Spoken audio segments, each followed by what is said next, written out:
I would introduce the third speaker, Mr. John Deyoe. He's a principal air quality specialist with over 25 years of experience. He's designed, maintained, and managed a wide range of air quality, odor, dust, and noise projects. He is presenting a contribution entitled Evaluation of Odor Generation Rates with Landfill Gas Zones. Good afternoon. I wanted to present to you a case study that we did at the Waterloo Landfill in Waterloo.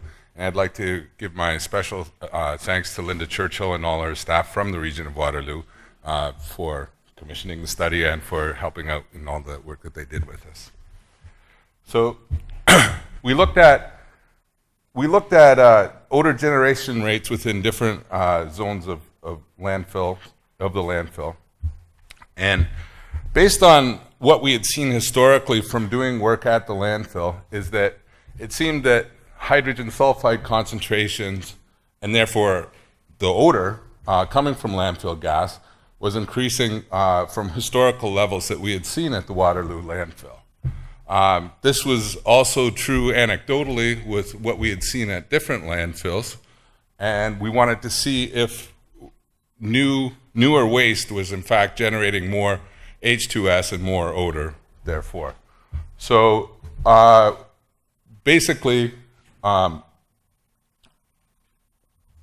we were wondering why would this change over time? And there's a few theories. Basically, the current thinking among a lot of people is that increased diversion rates, I mean how much stuff that we've taken out of the waste stream, have caused a difference in the composition of gas that gets generated from the waste. One of the things that we know is that H2S reacts with metals, and we've done a very good job at pulling metals out of the waste stream. The other thing that's often taken out are the high carbon materials like wood and leaf waste, which also act to absorb hydrogen sulfide. This is one theory, nobody knows, but it seems to make sense to me in any case. So in terms of what was important at the Waterloo landfill, they've got a lot of commercial and residential development encroaching on the landfill area, which was traditionally rural or semi-rural, with a bit of residential mixed in, but it's become much more intense in recent years. So we wanted to look at the hydrogen sulfide generation rate in different zones of the landfill so that they could optimize those areas, optimize collection in those areas that needed to have more collection as opposed to drawing gas from areas where perhaps not so much odor was being generated. And we were also thinking that it may be important as the development of the landfill goes forward, if current waste streams are generating more hydrogen sulfide, it may be important to increase the amount of gas collection over what has traditionally been the design values for landfills in order to control odors. So this is the gas collection system.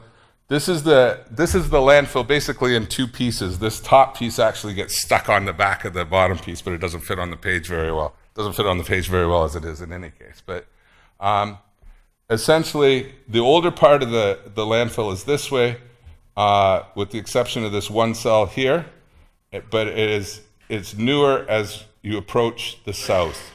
So this is the start of it, and then it continues on here.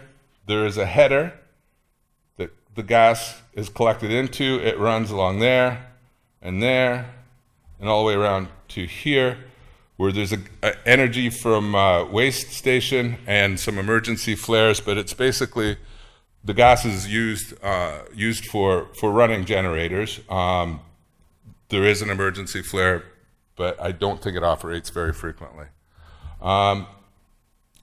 So all of these secondary lines run in from horizontal collectors, and in some cases there are some vertical collectors, but mostly it is horizontal collectors running into in this part of the landfill. In any case, there are more vertical collectors over here, but they run into the main headers and run around and are collected into there. So what we thought we would do is to evaluate the age. Obviously, in the older portions, if our hypothesis is correct, we would have less hydrogen sulfide generated, and as we got into the newer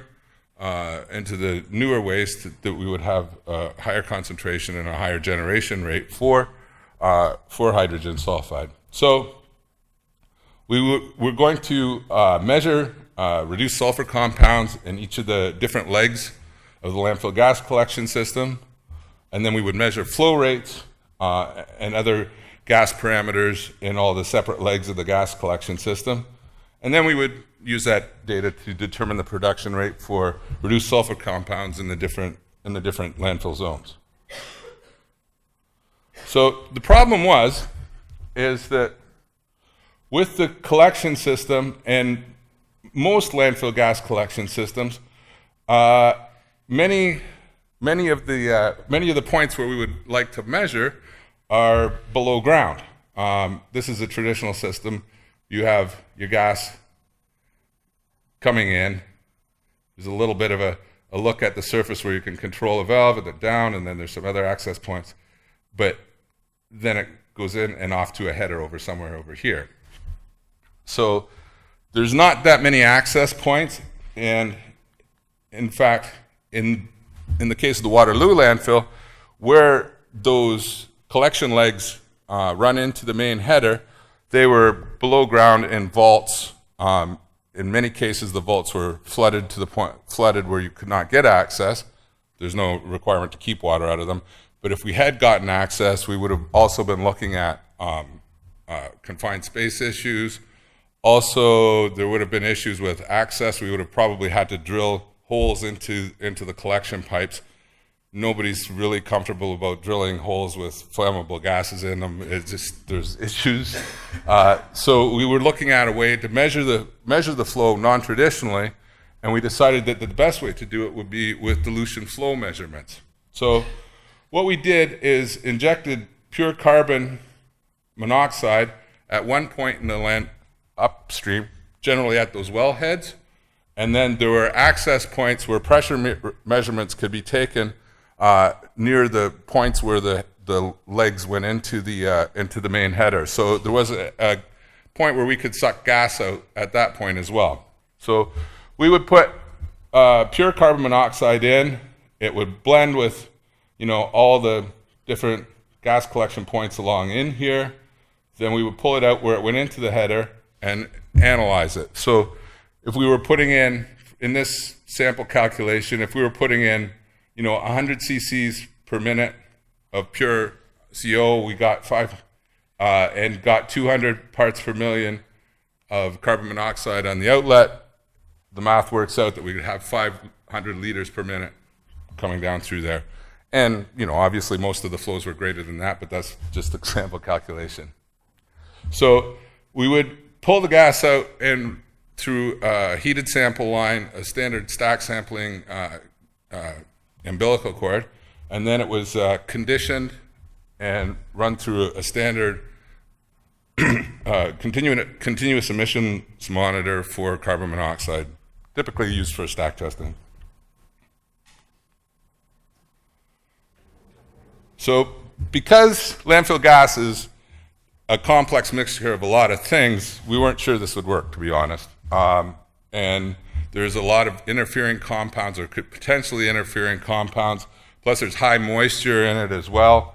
50% of it is carbon dioxide. There's always a little bit of interference with that as well, or potentially there's a little bit of interference with that. So we did do a fair bit of conditioning before we put it through the analyzer. And we went out and tested the hypothesis. And it worked fairly well. It worked quite well, in fact. So basically, this is a series of measurements that was done on one of those collection legs. It was, there's a certain amount of carbon monoxide always present in landfill gas. So we needed to subtract that baseline. So with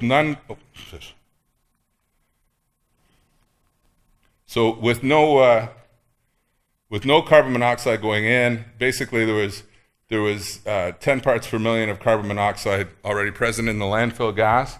So then we started to bleed in different rates of carbon monoxide, and then we looked at the response, and then we looked at the net response, and basically we came up with the same flow measurements regardless, so it was all working. And in all of the legs that we measured using this method, we never had a greater than 10% variability in the amount in the flow rates that we measured in this method, which is pretty good. And to be honest with you, I think probably the amount of carbon monoxide in the background was going up and down a little bit as well. So then we needed to look at the reduced sulfur compounds in the landfill gas. The working assumption was that it was mostly hydrogen sulfide, but we weren't sure, and we didn't know how many other reduced sulfur compounds would be in there. So we collected the samples from the same point where we took the analyzer readings with the carbon monoxide analyzer. We just simply collected them up in Tedlar bags and took them back to our offices. Initially, we analyzed all the gas in the bags with the GCFPD to see what the composition was in terms of the reduced sulfur compounds. And the analysis showed that the only detectable reduced sulfur compound using this method was hydrogen sulfide. So we looked at all the older areas and newer areas, and it was universally true that it was all hydrogen sulfide in all the places where we looked.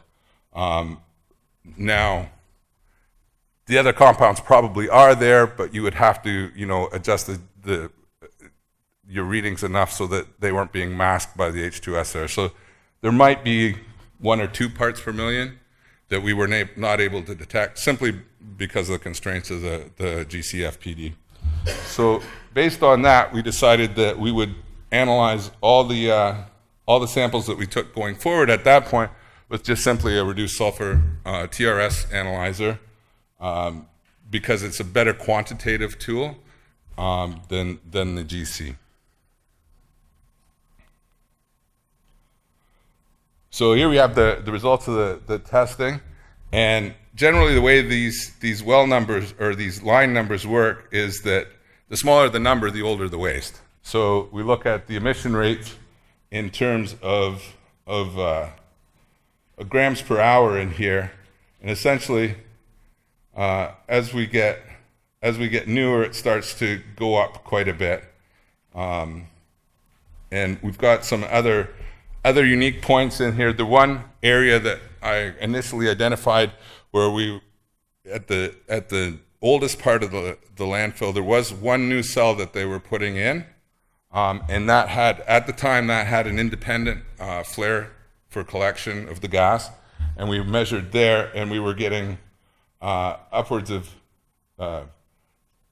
600 grams per hour collection there. The overall, we've got this gas collection plant is basically the end of the line where the composite of all the gas collection will end up, basically before it goes into the generators. So the results of the testing showed that the newer waste jet was generating higher concentrations of hydrogen sulfide and was therefore producing more odor. The newest portion of the landfill had gas that was nearly 1,500 parts per million of hydrogen sulfide. So from this, we produced this map.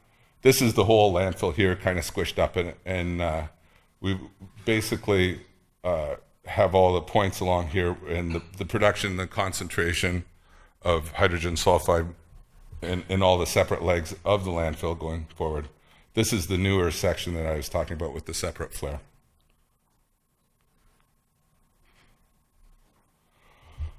So the results also showed that the aggregate concentration of hydrogen sulfide had gone up quite a bit.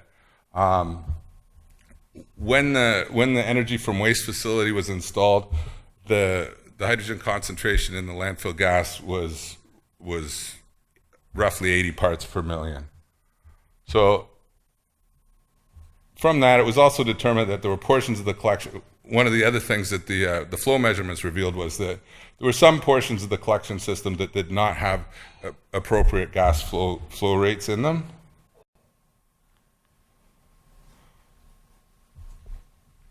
So our conclusions were that the overall gas production cycles in the new landfill areas are assumed to be the same as the older areas when they're designing gas collection systems.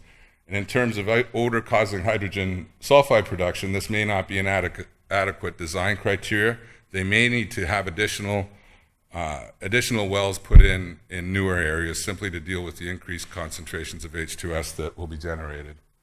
And aside from that, there may be some issues in terms of maintenance on the energy from waste plant based on the increased concentration of hydrogen sulfide.